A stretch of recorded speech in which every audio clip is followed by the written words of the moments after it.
Okay, guys, I had a bit of a situation today. I had a bird fly into my house unannounced. I was home just relaxing, had my door open, and I'm too chintzy for air conditioning or heat. There's been some belt tightening, and AC is the first to go.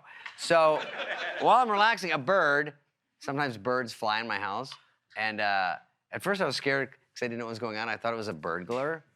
At first, I thought it was a birdglar. It's not the best part, I hope. But you know, because they don't know. They don't know what's going on. They don't do it on purpose, I don't think. And I know you think, oh, you're famous, they want to come in and hang out. But I don't think that's it. I think it's randomly, it's open. But he's flying all over, and it's hard to keep track of him because my house is so big, you know? And I'm only adding that because it helps the story. So he sees the windows, and they're huge because it's a mansion, as discussed. So it's all a window, and then the ocean. So if you can tell he wants to fly to the ocean, but he doesn't know about the window. So, and I see this coming, I'm like, whoa, no, bird, don't do wind. And of course, tweet, tweet, good douche. And then, but he was alive, okay? He goes in the wind, it's hard to watch. And he's a little bird, and I know he's a sparrow, and they're a dime a dozen, but I care because it's an animal, and I love animals. And then he was rocked. Obviously, he got up and he was like,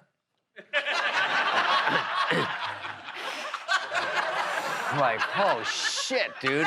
My God, what happened? Like, he had no idea. And he saw me, and he was more embarrassed than anything, I think, because he was like, ah.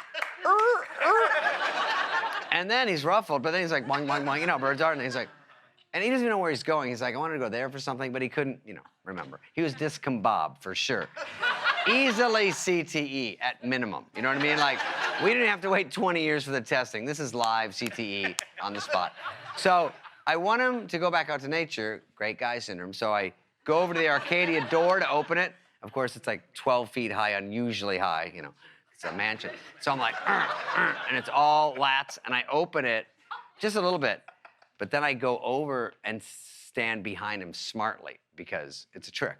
You know, he's a bird. Of course, I'm going to win this one. You know, so I look at him and he goes, and then I go, yes, keep going. Easily manipulated. So boing, boing, he's away from me. And then he gets all the way. Then I go over here, and then I get him right to the part in the door, you know, where he's supposed to go out. And he sees it. But of course, he's scared because he obviously just fucked up hugely before. So he's like this. He's like, he tries to peck it to make sure there's no window there. Then he takes his little fork foot, you know, pokes it out. Nothing, nothing, nothing. And then he's like, and he gets out, and he's like, wings a little rusty. Then he's like, later. Flies off. And then I feel like an asshole because I'm like, oh, hey, no tearful goodbye, guy. You know, like, I saved your life. I guess this is it for us, you know? Hero's a strong word, but whatever. Cool, dude. Have fun in Century City. Could be living a life in BH, but yeah, whatever. So I guess I'm an empty nester now. All right.